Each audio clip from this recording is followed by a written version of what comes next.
O EVA 360 eu já tentei usar, mas não tem nenhum sentido. Eu já vi algumas publicações, inclusive, que querem mostrar que é melhor, mas não vi nenhuma vantagem. É um fitoterápico. Não é uma recomendação que eu dou para ninguém, não é um hábito de receitar isso. Eu acho que, particularmente, não adianta nada. Tem coisas melhores. Quando você pergunta sobre a inibina, eu entendo que é para aqueles casos de pacientes que têm o útero com muita contratibilidade e após a tozibana, a transferência embrionária, a gente dá continuidade com a inibina. Existem outras alternativas. Além de ter uma progesterona em alta dose, tem a possibilidade da nifedipina. Só que a nifedipina é uma medicação para hipertensão arterial. Não é para usar de uma maneira indiscriminada. Isso aqui é um comentário, mas quem tem que receitar para você é o seu médico, porque necessita de um controle mais rigoroso. É uma alternativa, mas a inibina é o mais clássico. Existem outras medicações que não tem no Brasil, que são derivadas do atosiban injetável e tem o atosiban via oral, mas até hoje não foi lançada. Mas nesse caso de nifedipina, mas isso aqui não é uma receita, é só um comentário. Só para aprender, a indicação da nifedipina para contrações uterinas é porque a nifedipina diminui a pressão arterial porque relaxa a musculatura das artérias, isso pode ajudar. E também relaxa a musculatura do útero e também é usado em casos de parto prematuro como a inibina. Mas, mais uma vez, quem tem que receitar para você tem que ser o médico que te acompanha na dose correta, que não traga efeitos colaterais indesejáveis. Você finaliza essa última pergunta, mas antes dela você fez vários questionamentos. Comentou que você teve várias perdas fetais, gravidez ectópica, abortos, fez vários exames, conta que a sua avó teve trombose e teve uma complicação. E me pergunta agora o que deve fazer, contando que você tem ainda 2 embriões e ainda não fez biópsia embrionária. Em primeiro lugar, eu não sou um fanático por biópsia embrionária, mas em algumas situações como essa, é bom nós darmos uma finalização. E a biópsia embrionária, uma paciente que tem embriões já prontos, são indicados em casos excepcionais, desde que o embrião esteja em ótimas condições. Agora, a enoxaparina pode ser uma indicação boa para você, mas antes veja se você tem alguma trombofilia que tem essa indicação e veja todos os outros detalhes. Então, a biópsia embrionária agora, não sei a sua idade, talvez você seja jovem, porque não foi feito até agora, mas pode ser uma indicação razoável desde que seus embriões. Concluindo, a indicação de biópsia embrionária depois de congelados, eu recomendo quando são embriões top quality, são embriões de ótima qualidade, senão você vai acabar destruindo o embrião que não é de ótima qualidade, mas teria uma boa chance de implantação.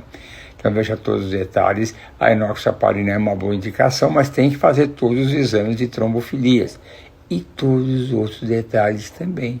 Ver se não tem adenomiose, se não tem endometrite e outros problemas que você pode ter. Não deixe escapar nada e desde que seu marido também tenha feito a cariótipo, ele também tenha feito a fragmentação do DNA do sêmen. Não pode deixar escapar nada. Desde a primeira tentativa, não se deve deixar escapar nada para não ter frustrações como a sua, que já está bem longa e muitas frustrações. Interessante sua pergunta, como ter sucesso em uma paciente que vai fazer uma transferência de embrião congelado e tem uma estenose do canal cervical? Tem que tratar antes. Algumas situações são interessantes e fundamentais. Faça uma esteroscopia antes para conhecer a trajetória, de preferência o médico que vai transferir, seria ideal que ele fizesse a sua esteroscopia. Dilata esse colo do útero no mês que antecede a transferência embrionária. Faça a transferência com sedação. Com todos esses detalhes, você vai ter sucesso total. E se não conseguir passar o catéter mesmo assim, que ele esteja preparado para fazer a transferência com um catéter de Towaco, método de Towaco. Essa semana eu mostrei isso, vou colocar o link outra vez, uma transferência que eu fiz que o paciente não tinha, ninguém conseguia passar o catéter nele, ninguém, era impossível mesmo, tinha várias cirurgias a paciente. Até mostrei o bebê dela essa semana aqui. E aí, com esse método de Towaco que põe. E para falar um pouco mais sobre o método de Towaco, é um catéter que vai diretamente dentro do útero, leva para o endométrio, não passa pela vagina nem pelo canal cervical. São em situações extremamente complicadas que é impossível passar. Como esse caso que eu falei, tinha muitas cirurgias no colo do útero, é impossível, não dava para passar. É uma coisa que é bem específica O médico tem que ter alguma vivência em usar essa técnica, mas ajuda bastante. Vou colocar mais uma vez aqui esse caso que foi emblemático. Eu mostrei o bebê mais uma vez a grandinho no consultório que foi me visitar. Vou colocar aqui mais uma vez como é essa transferência pelo método de Tobacco. Fioracin tem o nome de fator estimulante de granulócitos, que é muito bom para melhorar a qualidade do endométrio. Ele pode melhorar também situações de pacientes mais respondedoras, quando não tem outra causa de falha de implantação, e aí a gente usa desde o começo da preparação do endométrio. Então, é uma indicação, já uso há algum tempo. Se você colocar fator estimulante de granulócitos no site do IPJO, tem uma publicação minha lá que deve ter acho que uns 15 anos, muito tempo, que eu já falo sobre todas essas indicações. Falha de implantação, má respondedora, endométrio inadequado. Coloca fatores estimulantes de granulócitos, IPJO. Tem um monte de coisa que eu escrevi lá, mas é uma indicação para muitas situações e eu gosto. Se você tem uma infertilidade sem nenhum diagnóstico, que nós chamamos de infertilidade sem causa aparente, você deve pesquisar suas trombofilias. E aí as trombofilias, para você entender melhor, tem as trombofilias hereditárias e as não hereditárias. E todo o tratamento das trombofilias se resume no uso da enoxaparina. E esses exames de trombofilias, quase todos, não tem cobertura pelo convênio, a não ser a anticardiolipina, anticoagulante lúpico, que são importantes e devem estar entre as primeiras. Fora as outras fatores 5 de Leiden e algumas outras, você pode pesquisar umas 4 ou 5, incluindo anticoagulante lúpico e anticardiolipina. Se derem negativa, você pensa com o seu médico se deve esticar um pouco mais ou não. Mas se alguma delas estiver alterada, já é uma indicação de nexoparina. De um modo geral, isso aqui não é uma consulta, é só uma indicação de um modo geral, dependendo de cada detalhe do seu caso de infertilidade sem causa aparente. Eu acho que você está perguntando aqui sobre o tratamento da adenomiose. E os análogos do GnRH, como o Zoladex, Dextron ou Neodecapeptil, são os medicamentos clássicos que podem ser associados com outros medicamentos dependendo do grau de comprometimento do útero. Então você pode associar com o letrozol, é uma boa opção. Eu associo muitas vezes com gestrinona, pode ser uma boa opção também. Eu uso algumas vezes o glifage, que tem um papel anti-inflamatório, embora seu uso básico seja para diabetes, é uma indicação. Então, existe uma composição de vários medicamentos que podem, em conjunto, melhorar o resultado do tratamento da adenomiose, mas aí depende da imagem, da ressonância, do ultrassom com preparação pélvica, se é uma adenomiose difusa, se compromete mais do que 75%, mas todas essas medicações podem ser únicas ou associadas umas às outras, certo? O protocolo de antibióticos da endometrite também varia conforme a gravidade da doença. Se na biópsia, quando se analisa o número de plasmócitos, vier, por exemplo, 40, 50 plasmócitos, é uma endometrite muito importante e o tratamento tem que ser mais agressivo. E nesse caso, eu uso aquela tríade de antibióticos muito conhecidas, que é a doxiciclina, metronidazol e rocefin, mas muitas vezes eu associo com corticóide e também com probióticos via vaginal e até via oral também. Se for uma endometrite de 4 ou 5 plasmócitos, pode ser uma coisa mais simples com um único antibiótico, dependendo da situação. E também, muitas vezes, eu trato também o marido e peço para usar preservativo durante o tratamento. Aí é uma coisa muito isolada, individualizada, conforme o exame de análise para investigar a endometrite. Como o Xeromon está em falta, a indicação é usar o Ovidrel, que também está em falta, não está fácil não ter.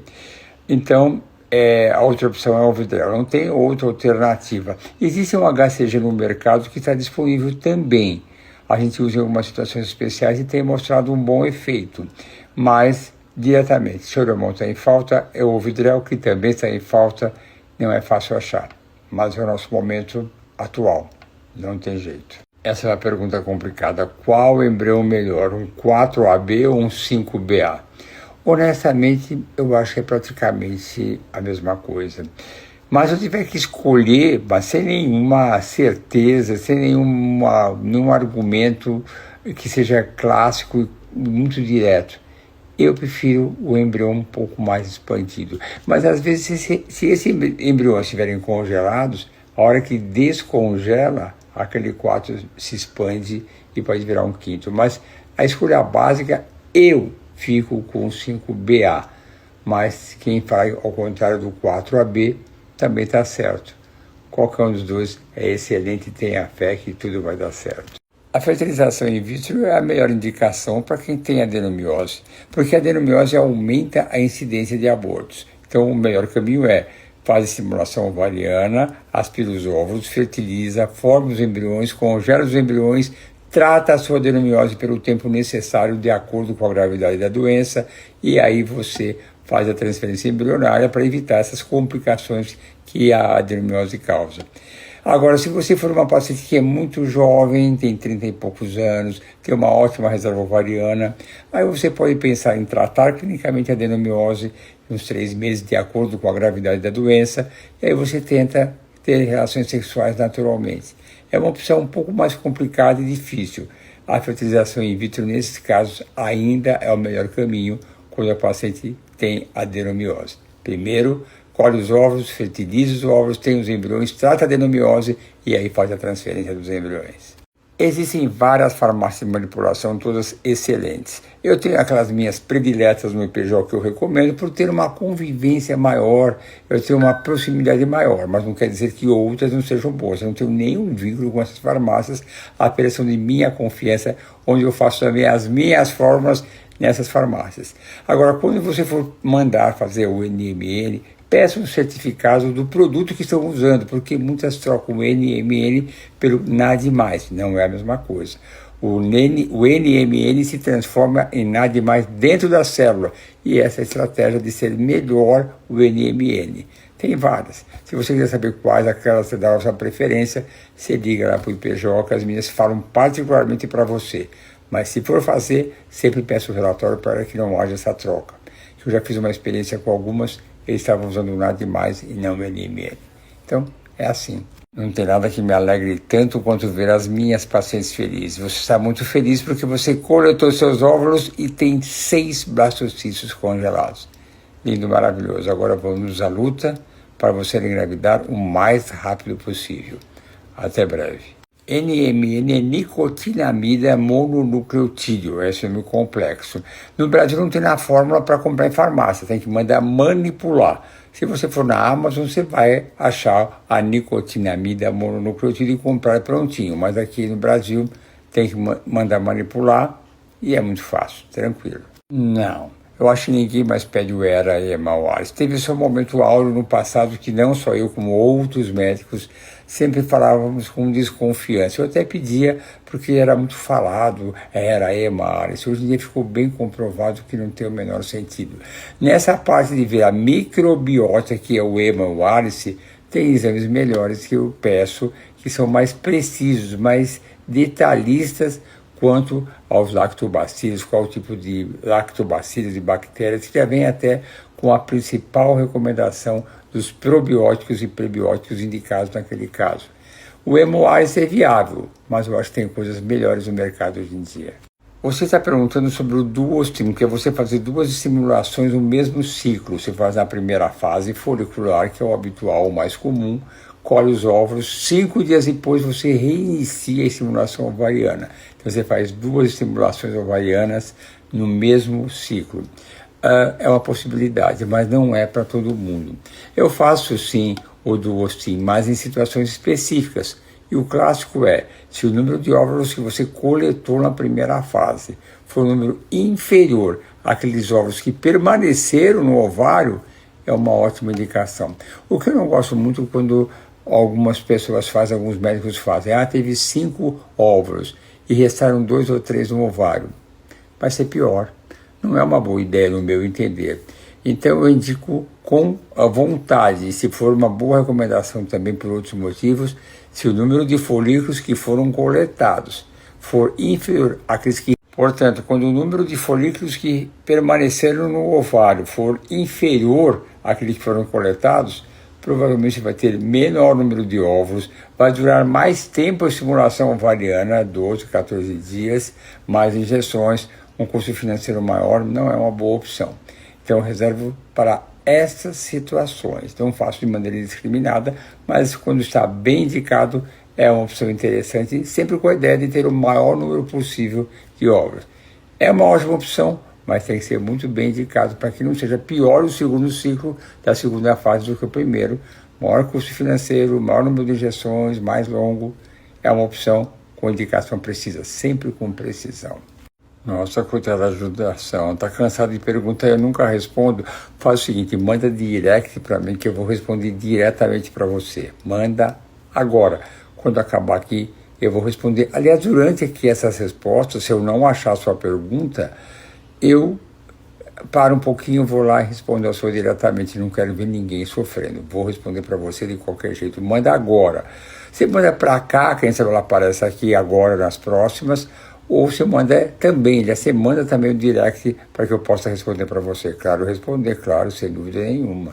Você quer saber se você pode fazer estereoscopia na vigência da medicação Dionogeste, que bloqueia os seus hormônios. Fazer a estereoscopia diagnóstica, pode, é só para olhar. Mas, se você tem que fazer ou pretende fazer a biópsia do endométrio, já não dá. Porque com essas medicações como o Pietra, fica muito fininho o endométrio, muito fininho. E não tem endométrio para você tirar e mandar para o laboratório. Então, se a pergunta é se pode fazer estereoscopia diagnóstica, pode. Fazer biópsia, não, porque está muito fininho e não tem material para mandar para o laboratório. São pequenos detalhes que fazem uma grande diferença. Eu considero que pesquisar os lactobacilos no interior do endométrio eu acho extremamente importante. Se ele gosta do hemálice, é uma alternativa interessante. Agora, depende muito do resultado e depende do probiótico que ele vai receitar para você para tratar uma provável disbiose do endométrio. Se você já usa, é uma coisa. Aí, hoje em dia, eu gosto de outro exame que é específico para ver qual é a alteração que tem mesmo. Ele me mostra quais são os lactobacilos que estão em falta, quais são os melhores probióticos e prebióticos e outros detalhes para melhorar essa disbiose do endométrio. Agora, eu acho que tem que ser mais específico. Dar só lactobacilos de maneira indiscriminada não me parece ser uma boa prática, na minha opinião. Essa é a minha opinião, deixando bem claro. Não, o bebê que está sendo gerado de óvulo de doadora não vai ter o mesmo DNA da mãe que está gerando, porque o óvulo veio de uma doadora. Então, uma pesquisa do DNA dessa criança vai ser igual da doadora, não de quem está gerando. Não vamos confundir com a epigenética, que é o meio ambiente mudando a maneira que o gene se expressa. É por isso que você vê que nos casos de receptoras de óvulos, nós do PJ não só escolhemos de uma maneira muito clara a semelhança física da doadora com aquela que está gerando, com a receptora, e também tem o efeito da epigenética. Aí tiver aquela coisa maravilhosa, o bebê nascido de óvulo de doadora tem um semblante igual da mãe que gerou, mas algumas vezes é parecido com o pai, aí não tem como controlarmos isso. Mas é essa a diferença. Agora, ser igualzinho, isso não vai acontecer. O DNA é da doadora. Que pergunta interessante sobre as doadoras de óvulos. Você perguntou de uma maneira genérica de várias clínicas. Eu não posso responder por outras clínicas, mas eu posso responder pelas doadoras do IPGO. Todas as doadoras do IPGO recebem uma suplementação antes de começar a estimulação ovariana, uma suplementação ideal. Todas fazem todos os exames que qualquer mãe quer engravidar. Faz o exame cariótipo. Algumas delas também fazem o painel genético. A gente tem certeza que não tem nenhuma infecção. Tudo que é exigido pelo Conselho Regional de Medicina, e fazemos mais algumas coisas que não são necessárias. Então a resposta é relativo ao IPGO, tudo que você perguntou está totalmente completando e algo mais também. Podem ficar tranquilas que todas são muito bem cuidadas para que tenham ovos de ótima qualidade e possamos dar uma garantia máxima. Você não tem ideia como eu fico feliz em ouvir você comentar da sua gravidez. E eu lembro todos os detalhes da sua jornada dentro do IPJ, do começo até o dia da transferência e depois da transferência. E todos os tropeços que você teve com a sua saúde, de cólica renal, bem na hora que ia transferir, mas no final deu tudo certo. E mande sempre notícias, que não só eu, como todas as enfermeiras do IPGO, vão ficar extremamente felizes. Quando chegar o dia do parto, quando nascer, manda uma fotinha do bebê e os detalhes que nós adoramos receber isso. Eu vou mandar inclusive isso daqui para as enfermeiras também, que elas vão ficar muito felizes. Não estou falando o seu nome aqui, eu posso ser bem abrangente quanto aos comentários. Você fez a transferência de 2 embriões euploides sem sucesso e quer saber o que pode ter acontecido. Tem que fazer todos os exames.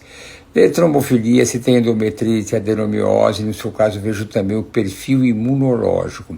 Eu vejo a crismikir, e no seu caso é importante, porque se você for KIRA, está contraindicado transferir 2 embriões de uma vez só. Tem que ver citocinas, ver a parte do endométrio, tem que ver tudo. Não é para escapar nada. Eu não sei se você fez todos os exames, mas eu sempre opto para fazer todos os exames antes da transferência, principalmente quando a paciente quer transferir 2 embriões euploides de uma vez só. Eu sou bem reticente a esse negócio de transferir 2 embriões. Eu sempre recomendo um de cada vez, mas não é nenhum pecado transferir 2 embriões de uma vez só. Mas essa parte imunológica tem que ser bem investigada, junto com outros detalhes também, como eu falei, adenomiose, endometrite, ver contra. E quando eu falo dessa parte imunológica, aqueles médicos que são vigilantes da medicina baseada em evidências ficam arrepiados. Porque esses exames complementares, como alguns que já comentaram aqui, o EMA, o ALICE, a própria microbiota e outras coisas, ou a grande maioria não tem evidências, mas pode ser. Então, numa situação tão complicada, ter aquele embrião euploide foi difícil de conseguir. Você fica tão preocupado com um detalhe porque não tem evidência. E qual o problema se não tem uma grande evidência, mas talvez venha a ter no futuro? Você pode ter perdido a oportunidade naquele momento e deixar de engravidar e poderia ter conseguido a gestação. É claro que tudo isso é comentado com a paciente de uma maneira comedida e sem exageros, nada que possa fazer mal para a paciente ou prejudicar o bebê. Mas eu sempre falo e repito, todos os detalhes são fundamentais para que a transferência embrionária seja única, aquela definitiva que vai fazer você ficar grávida. É a maneira que eu penso. Aqui encaixa uma das frases que eu uso para a minha vida particular, que é: o arrependimento é um dos piores sentimentos que uma pessoa pode ter. Imaginar que se tivesse feito algo diferente no passado e poderia ter mudado o resultado e não foi feito, e agora vai ter que repetir mais uma vez o tratamento. Por que eu não tentei fazer algo diferente que talvez fosse mudar o resultado? São pequenos detalhes, tem que pensar muito bem no caminho que vai se seguir.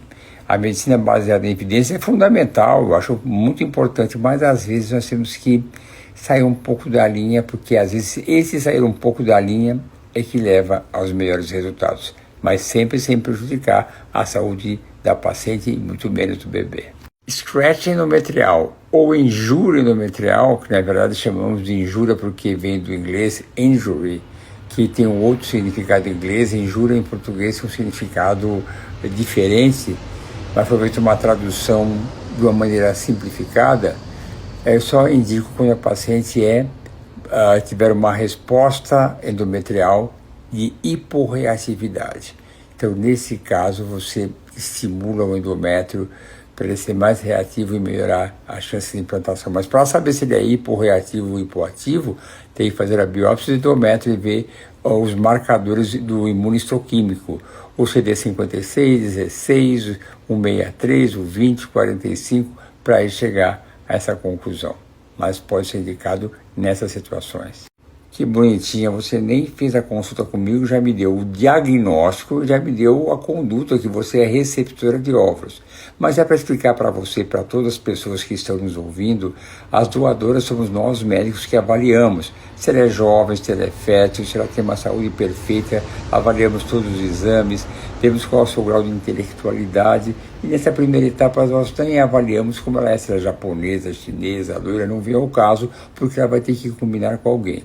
Em seguida, ela preenche um relatório que ela se autodescreve: cor da pele, dos olhos, do cabelo, a sua estrutura física, qual o seu trabalho, como ela se diverte, como é a família, alguém doente, alguém morreu na família, alguma doença grave. Ela preenche um texto dedicado à possível receptora para saber como ela é, quais são os seus sentimentos, e dar uma fotinho dela de criança e o tipo de sangue dela, que tem que combinar com o seu e do seu marido. E a mim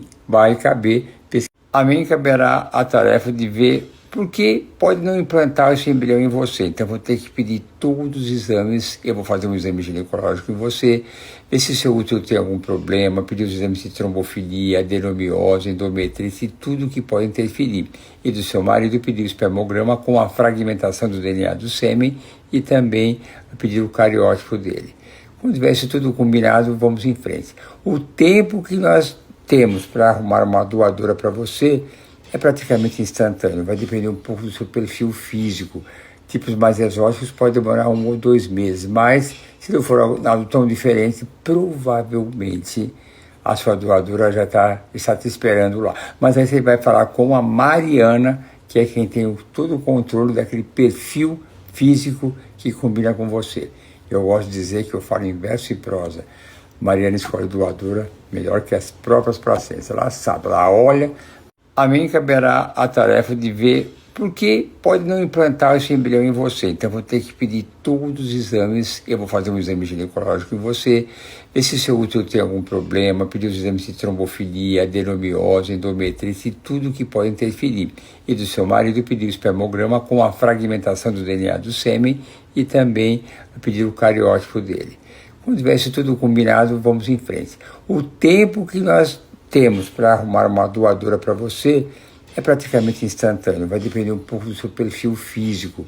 Tipos mais exóticos pode demorar 1 ou 2 meses, mas se não for algo tão diferente, provavelmente a sua doadora já está te esperando lá. Mas aí você vai falar com a Mariana, que é quem tem todo o controle daquele perfil físico que combina com você. Eu gosto de dizer que eu falo em verso e prosa. Mariana escolhe doadora melhor que as próprias placentas. Ela sabe, ela olha. Essa pergunta é muito interessante. Será que quem já teve embrião euploide precisa fazer o cariótipo?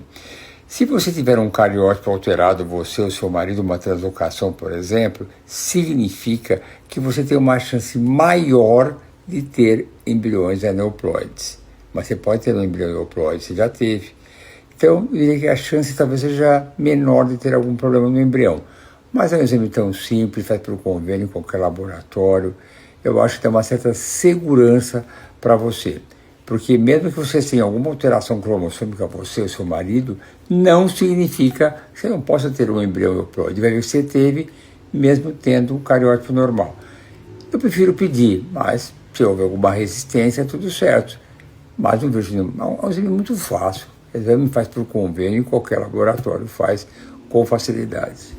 Pergoveres é uma ótima medicação. 300 unidades, excelente. Você tinha 14 folículos antrais e teve só 6 óvulos. Eu posso garantir que foi a medicação inadequada? É uma ótima medicação, mas mesmo sendo uma ótima medicação, ela pode não se adaptar bem a você. Eu também não sei qual a sua idade.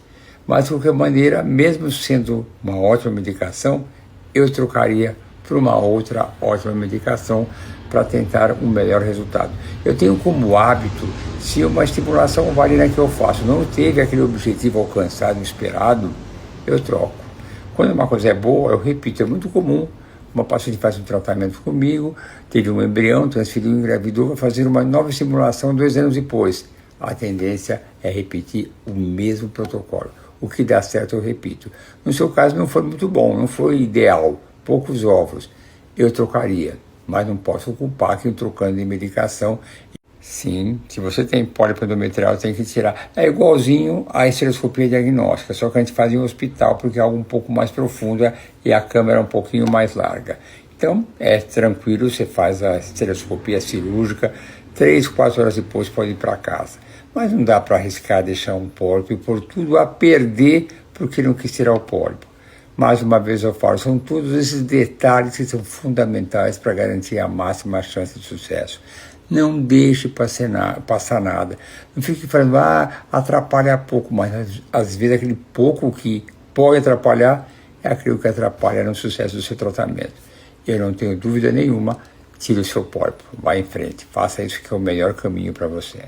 E se mostrar para quem não sabe, é quando a paciente tem uma cesárea anterior e a cicatriz da cesárea do útero ela fica abertinha como um V invertido assim, e pode acumular muco, esse muco ir para o interior do útero e atrapalhar a implantação embrionária.